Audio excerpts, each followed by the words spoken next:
And it really does bring up a question. Is consensus something that's good? Is it something that we really want? Or is it okay? And in fact, is it actually better if we come to some of these questions that we're all wrestling with and allow ourselves the freedom to disagree and grow from that? That's very interesting. Dave is going to be talking about that, and I guess I got to fill a little more time. Okay. So I don't want to steal any of his thunder because I know he's going to be talking about the idea of consensus.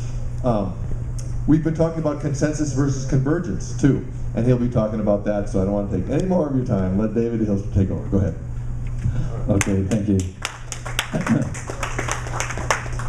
All right, I'm going to make the claim today that consensus in science is wrong. I'm going to be a little bit off my paper today because it's a short paper, I'm sure many of you read it pretty quickly. But I've been thinking a lot about this because I'm the one, no matter what happens, no matter what we do in this room, they come to the website of the NPA or the World Science Database, and that's where they start. And I think, what is this person going to experience? How are they going to find what we're doing? Is this not working?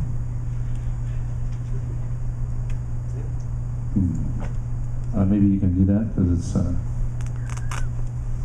Need a battery? Do you want me to change it? Yeah, you're gonna have to, I guess. This isn't. Okay, is this the first one? Yeah. All right. The mainstream holds the NPA hostage. I know this because I hear this all the time.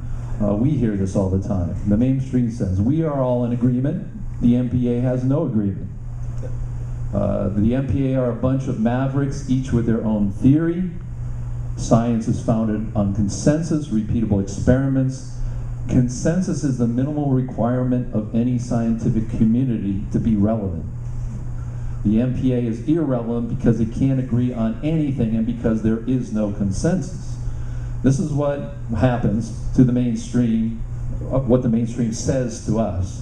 They'll say, oh, the NPA, that's right. What's your theory of gravity? I get that from people when I talk about my film, to the average person. They say, if Einstein's wrong, who's right? And if you think about that, that's a normal statement. But it also implies a whole philosophy behind what they're asking there. We try to find, the NPA is selling itself wrong.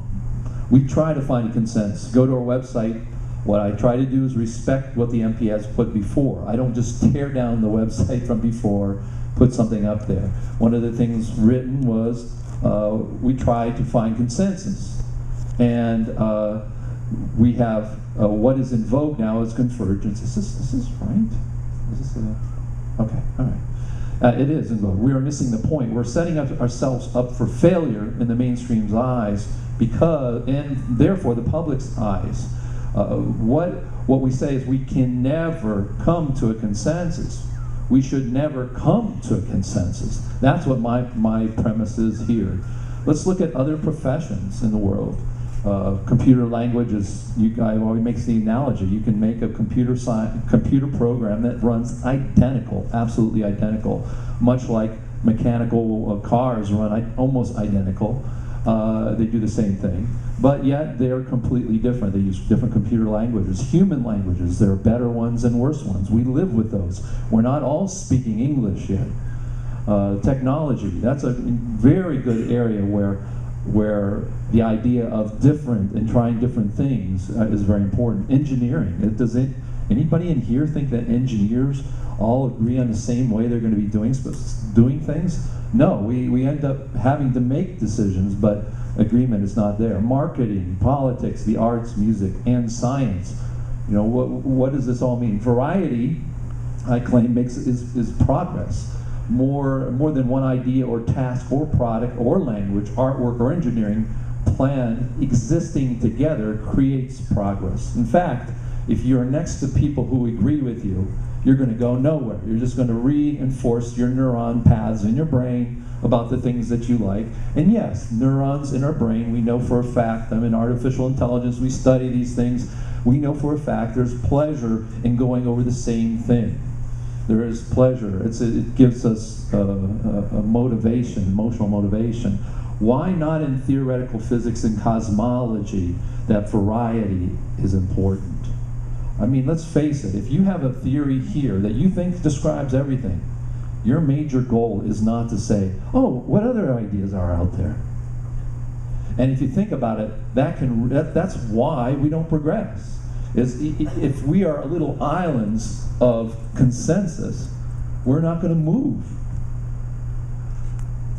Mainstream silent answers to this, what consensus really means. Think about it. Power, prestige, money. Dictatorships, I call that as consensus, wield a lot of power. If everybody in this room believes that one thing, and a guy comes in here and then says something different, he's going to feel the wrath of the group against him. Dictatorships garners a lot of prestige too.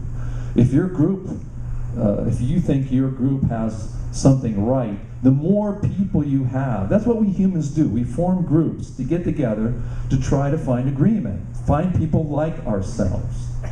Okay, it may be a little different from somebody like Duncan Shaw, who loves to sit next to a person as a judge and debate. In fact, there are lots of people who like to debate. And I've seen this happen more and more in the NPA, where people don't get so emotional about, well, I don't agree with you, but they try to argue their points. And of course, dictatorships, consensus earn a lot of money. If you have every university in the world agreeing with something, you can build a collider. That is, you built, as Ryden has said, one of the NPA members, a box of 20 squares. You put in all the particles that you predict that don't see, but you think should be there. You just keep filling in those boxes, and everybody says, yes, this box is empty. Every university around the world says that. They're going to build a Higgs collider and then try to find that particle. And of course, dictatorships, or in this case, consensus, can crush opposition. If we were to send a letter to the current president and say X, Y, and Z is wrong, he's going to go to his group and he's going to ask them, is this correct? And of course, they're going to look at it and say, oh, the NPA, they're full of all kinds of mavericks with their own theories. They can't agree on anything. How can that be? And it's really hard for us at times to move. This is not an easy move to say to ourselves, consensus isn't good. The mainstream silent killers is agreement causes stagnation. Bill Lucas was up here talking about how we've just gone nowhere. We can get ourselves into corners. But agreement itself will cause stagnation. It will not allow us to do as one physicist in my film says, well, Mrs. D. Hilster, if what you are saying is true, then everything needs to be done over again. That's not easy. It causes stagnation, it causes frailty. That is, if you, just like inbreeding, if you continue to inbreed, you eventually have problems. It's the same thing. It causes frailty. Agreement eventually conflicts with new evidence. And so what happens today? You make sure that the new evidence is wrong. They've unplugged the wire, they've done this, but you are going to make sure you defend the consensus.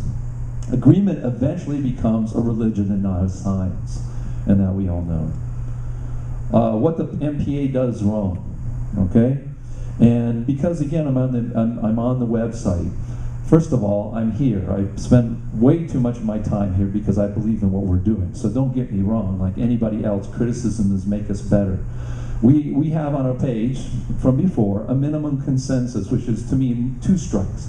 Minimal. That just doesn't sound very, very good. If you think about it, well, it's a minimum consensus. And again, I think the intention was right. I'm not saying intentions are wrong. I'm not criticizing who wrote that. We need to adjust. The NPA I've seen from 1996 to today, incredible gains. I'm saying right now, when we go to our website, which is the way people find out about us today, we need to change some things. We tell people we don't have a consensus, but it will come. That's not a good thing.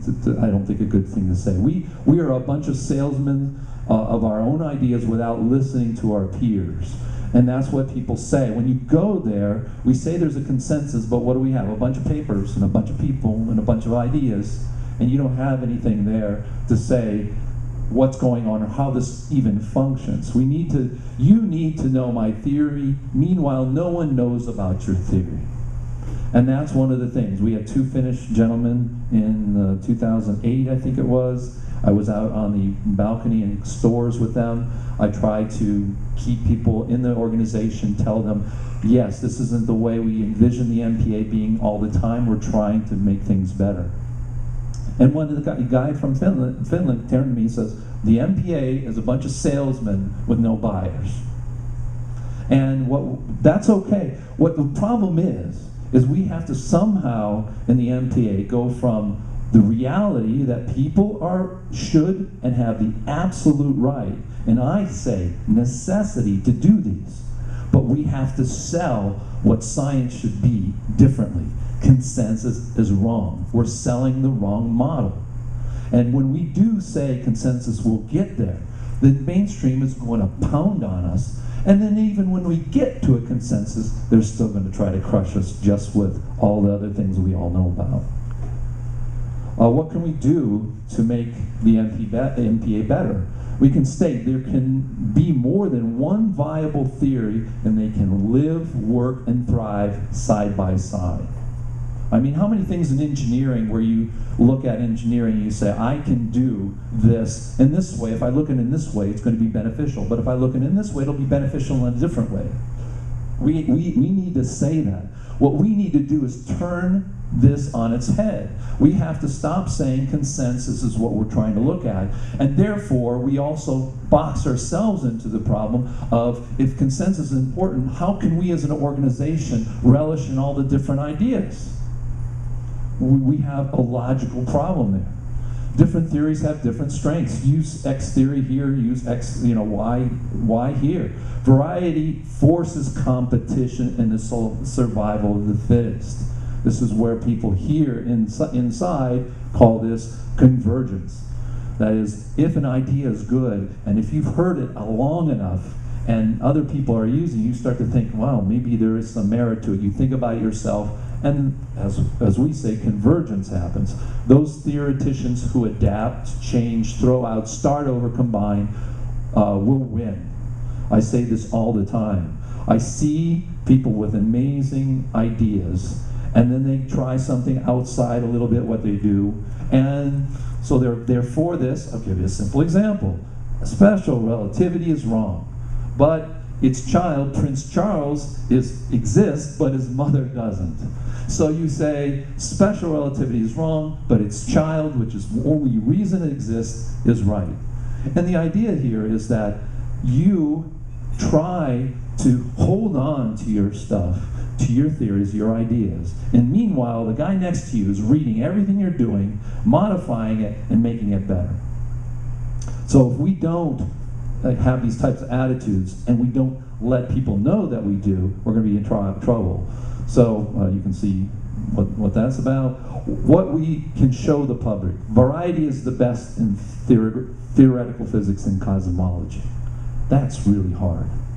Let's face it, if you're sitting here today with an idea or a theory or a unified theory, you don't believe what I just wrote. I mean, let's be honest with ourselves, okay? I mean, when we are convinced of something, we think we're right, and we want to try to change. I do. You say neutrino, Dave goes off. Well, the reason is because I like your theory. I like what Walt Thornhill, his stuff. I don't want to see him say something that I know and have studied a lot that's not true, but doesn't change anything. It's just the wording, perhaps. It doesn't matter. What matters is that we should all look and say, okay, there is a variety, and that is good for theoretical physics. So instead of trying to play the consensus game, which will never win, we'll turn it on its head and say, we're going to be like everything else in arts. And the arts, can you imagine everybody paints the same? I mean, but for some reason in this room we got to think of it. The universe is too complicated for anyone here to say that we can all write an equation down and everybody will agree with it.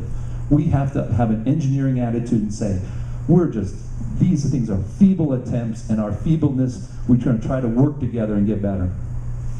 Consensus is not only wrong, but detrimental and dangerous, and keeps us from true scientific progress. Show the public surveys of current work. What can we do? We can show the public surveys of current work and say, look, we're all together. We have different models for the same thing, but we're working together. How many structured people have incredible stuff that blows your mind? But Don Bradell's knots don't look the same as Greg Folk's shape sitting there. There's a lot of similarities, but they're not the same. But they get together and there's a commonality there. We have to start doing that, and I'll show you some. This is tough to change. We are so used to this mantra that consensus is important. Robert D. Hilster started this. No, this is a joke slide. Dave talked about his father too much, blah, blah, blah. No, and Greg didn't add that to it. I had to put that in there. But truly, I'm not saying this is an example of what's happening with my father's group. Over the last 3 years, Robert D. Hilster has held gravity group meetings regularly. For a long time, we didn't even know what it was for, what it was worth, or if anything would come out of it. How many people here have gone through that? It's tough. We would get up on the mornings and people, the gravity group meeting. We'd have, what, 10 people maybe? 7 people? Yeah. And we're thinking to ourselves, why are we doing this? But something kept us going. We said, there's something, it's got to be something there. Persistence has paid off. Currently, he is surveying all the theories in the NPA who deal with gravity. Okay? He has collected over a dozen of 2-page, it's going to be about 20 now, right? It keeps growing. And descriptions of different scientists' theory of gravity. We eventually put this on the website. I have been doing it. I think to myself, I love science, and I stumble upon the World NPA website, or the World Science. What's there? The first thing when I criticized Margaret Wortham, who wrote the book Physics on the Fringe, her main thesis is we're all together here because we love science so much, but we're not smart enough to understand mainstream science because it's too hard, that we've come together and said we're going to make easier things to models of the world so we can continue to love science. Boy, did I get on that case right away. I went to the Amazon and it was the first to review her book. And I said, your premise, I'll give you 3 stars. You were in the NPA, talked with John Chappell, been with us for 15 years, but I disagree with your premise. I said, in fact, that's when I thought there's something missing, but I wasn't sure. Months later, I went back to that and found that there were 4 comments on this. Okay, here's my review. I believe the author has come up with this thesis to try to explain why this movement is growing. The author doesn't seem to examine the obvious answer for that growth. There are big fundamental problems in physics and cosmology, et cetera, et cetera, et cetera. The fringe sciences are not coming from a need for the simpler. They are coming from the growing recognition that there are fundamental flaws in today's theory. Most people don't study theoretical physics or cosmology. Most fringe sciences do, and do more of them, do more and more of them, find it full of holes. What I found out months later, here's what they said. This is the general public who's interested in science. And it was sort of showed me what we're not selling ourselves. We don't know how to get to. It says it would be interesting if you would give some example of what kinds of problems of conventional physics that you have in mind, and perhaps other books that you develop. I realized there was no place where we even told the public what was wrong with physics. We just go into our tirade about our model and how it's better, and they're going, but I thought everything was okay. So I spent time and I put up those things. Here's another reply, a third reply. I think the reviewer definitely needs to enumerate at least a few of the big fundamental problems with physics and cosmology in his review. His review is not credible without.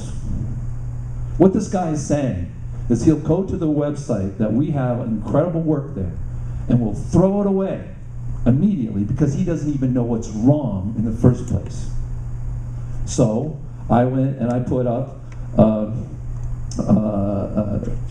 that. I started to write this. This is my response, which then led to the problems not in mainstream physics, which is right at the top of the page. And I said, here are some of the big problems. The Big Bang is a frontier problem. A lot of this didn't even make it into it, what I have there.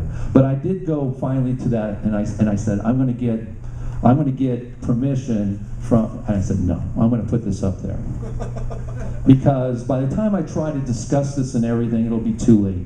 And I'm one of the few people really that worry about this. I said, I'm going to throw it out there. And for months, no one said anything. And I thought, my gosh, something's going to happen. And finally, a couple of people did read it. And they said, well, you know, I don't agree with this. And I said, look, it's a survey. I put right at the top, at the very top, an answer to Margaret. I said, the reason the NPA exists is because independent scientists from around the world, 20% of them have PhDs, it's in there, in our database, almost 20%, I think it's 18.7%.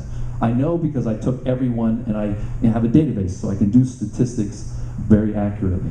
Is that all these people come together and have independently come up with the same problems over and over.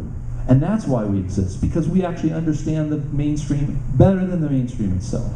And so I go there. So go to that, and of course send me the emails about how everything I put in there is wrong, that's fine. But again, what it is, it's a survey. You're not going to agree with everything in, but I really made it a point to try to figure out what an average person would be interested in knowing, that what we know, the Big Bang, the universe is more electrical than we think, and that another accusation is we don't have trained people, when 20% of the people on our database have PhDs. That's quite amazing. So we don't even tell the public. We have over oh, by the way, statistically, can you guess which page is the most popular page on our website now? It's the problems of mainstream physics. We have over 5,000 papers, but we have nothing on our website to tell the layman what is wrong with physics and cosmology. We do now. No one lists there anything. No one on the internet lists that anywhere, but we do now. So the NPA, in my opinion, is the first to really do that. I mean, who else would, right? I'm sure there's other groups that, you know, have similar things. It's a survey, it's not a consensus. You can disagree with what's there. Someone had to do it, I did it, and like I said, it's on the most popular page. Okay, marching orders is what we have to do. I really admire, this is in line with, I think, what Bill Lucas is trying to do. Let's get some marching orders for what our group is. List the main problems in science so we can justify what's there. You know, the average person walking around doesn't know Einstein's wrong. They hear every day relativity uses GPS, and if the Ripley's believe it or not, which I can't find anymore because I think they've removed it, a friend of mine from Albuquerque when I was working in the medical profession, computer science, sent it to me and said, believe it or not, your car would be miles off if we didn't use relativity. So, you know, those things are out. Create surveys of major areas of work. Gravity, we've started, we can use it as a model. Relativity, structure, subatomic structure, cosmology, Big Bang alternatives, expansion technology, etc. This way, if we have these, I'm making a thing called a theory object in our database, which will pretty much, you can go and list all the things under gravity. We have that a little bit. I don't think I put it here. But if you go to worldsci.org, not World NPA, but worldsci.org, click on topics. There you will have, as much as we have been able to classify everybody into a topic area. So this will allow a person first to be convinced there is a problem. Oh, that's really interesting. I never thought of it. And then go to a place to see who's doing what Bill Lucas is doing, what Greg Volk is doing, what Walt Thornhill is doing. And then they can get a survey instead of being left to their own devices to find things. Believe me, on the internet, they claim you have about 16 seconds to get somebody's attention. And today, anybody here think the internet is used and is useful? Well, it is. So again, as a communication officer, that's what I'm interested in. We need to admit consensus is wrong. We got to turn the tables. If we don't, we'll be stuck forever. Mainstream will win until we all are dead and gone. We need to admit that convergence is not interesting or understood to the public. I'm sorry, Greg. What I'm saying is it's true that it's important to us to know that. The public, if you ask that person, you tell them that, they'll look like you just read one of Bill Lucas's equation to them. which is a very amazing equation, but they're not going to understand it if they don't have the background. So what I'm saying is it's interesting to us, but we need to start thinking, don't think it that way. We internally know what's interesting. We're doing it, but what do we sell? We need to give real examples, real experiments. I think we should take Francisco Mueller's experiment that shows so simply special relativity wrong, bless it as a group, put it up there and say, here it is, everything you need to reproduce it. We don't have anything like that. I'm sure there's many things we can do. We need to change theoretical science where variety is not only accepted but required. It's hard for us because each one of us has our bent. We don't want to do that. It's not natural to us. And only then will we have real progress in science, and the NPA will make a mark on the world. We got to do the same thing. We have to change science. In 3,000 years, this is the way I say it, the NPA person's different because they don't listen to who says it. They listen to what is being said. And then they think on their own. It sort of reminds me of MASH, where the radar was given money by his boss, the sergeant, whoever's in charge. And he says, I'm your boss. I gave you the money in a poker game. He says, you know, you can trust me. He goes, I know, sir. But he said, you're still counting it. He goes, I know, sir. Why? Because no matter if you tell me, I'm going to go check it out myself. So those are the kinds of things we need to tell the world. This is the way science should be. So that's basically my talk on consensus. Thank you.